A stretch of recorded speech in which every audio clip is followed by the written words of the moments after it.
So Guild of Guardians is a roguelike auto-battler action RPG from the folks over at Mindloader. It just came out, and you never know what you're going to get with mobile games in terms of their music or their sound production. And I have to say, I was actually pretty impressed. You never know what you're going to get with a sponsored opportunity, but it's really good. In particular, this really awesome track called Haven.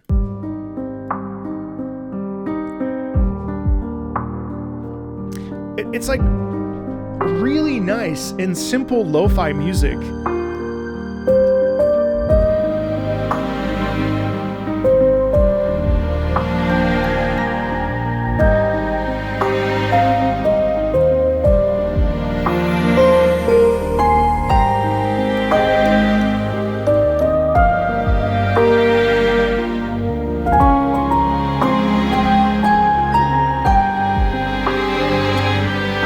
I'm a total sucker for piano, anything, piano classical, piano lo-fi, piano jazz, piano everything I really dig. And what I really like about this piece, so this is the piece that you hear in the main lobby area, is its sense of calm and its sense of warmth, especially with the slight sforzandi, the crescendos that occur in the strings. It sort of pulls up and pulls back. That's called a sforzando. Like I said, with mobile games, you really don't know what the musical soundscape is going to be. But one of the things that got me really intrigued while I was playing this on Twitch the other day was the idea that like composers run the gamut. The composers are everywhere, whether they're in opera, classical music, symphonic literature, video games, interactive, AAA games, mobile games, whatever game, there's a composer that's responsible for creating a musical soundscape that you and I can connect to and relate to. And the whole scope of Guild of Guardians is to be an auto battler where you can relax, and it's a companion game. So you want to play it for 5 minutes? You can. You want to play it for 2 hours? You can.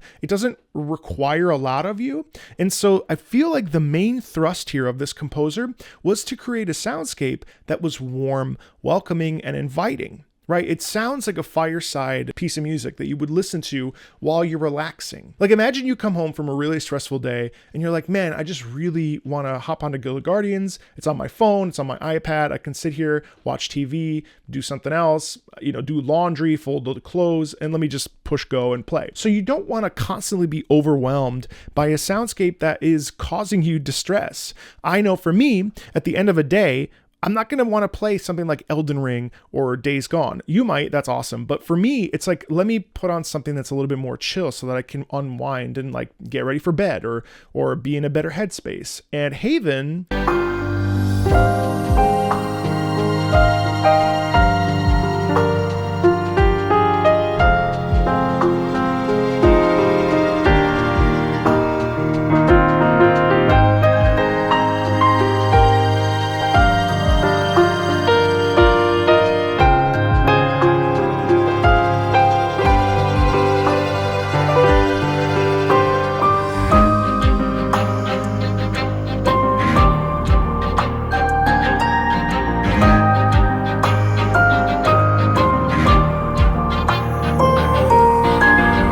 Haven just does that. Guild of Guardians is shocking to me in that the music is very good. And that actually is a theme that I will listen to while I work. That is an awesome theme. That theme is so peaceful. That theme is so relaxing. I love the emphasis of the up and down motion of the strings, the down bowings and the up bowings. It really has a sound quality of warmth. And it also has this pattern where it's not repetitive enough that you get bored, but it is repetitive enough that it allows you to kind of focus on other tasks. And I think that that's really actually quite nice.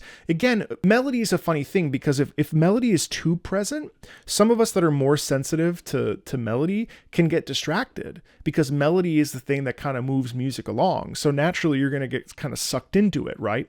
Whereas with this has a melodic pattern that is just below the surface, kind of subconsciously. So while it does move and it does have a melody that's pretty memorable that you could possibly hum when you're not listening to it, it doesn't get in the way of other things. There's other stuff in here too that's really interesting. The boss fight theme.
So that would obviously be a giant loop. And I have to say, I didn't actually hear that when I was streaming this the other day, but as much as I don't like the synthetic string that kind of feels a little empty and hollow, or the chorus that's a little bit like, it lacks a little bit of the stuff that you find in a like a real soundscape, especially with strings, because there's just the way that the human up bows and down bows, and also the way that the chorus, it will have a little bit of like imperfections, or sometimes there's a soprano sticking out. Like it was very clean, but I like that battle theme because obviously it's very different from the Haven track, but it has this energy about it that is really satisfying. A good battle theme has good rhythmic propulsion for the most part, and then it's also interesting when they subvert that expectation and remove those themes and just, it's like slow. I think of like something like Chrono Trigger, the final boss theme there, it starts kind of slow and then it dives into the upbeat part. I mean, that's all there for us to be galvanized and to be enthusiastic. And it's fun because a game like this, you may not necessarily play it with music,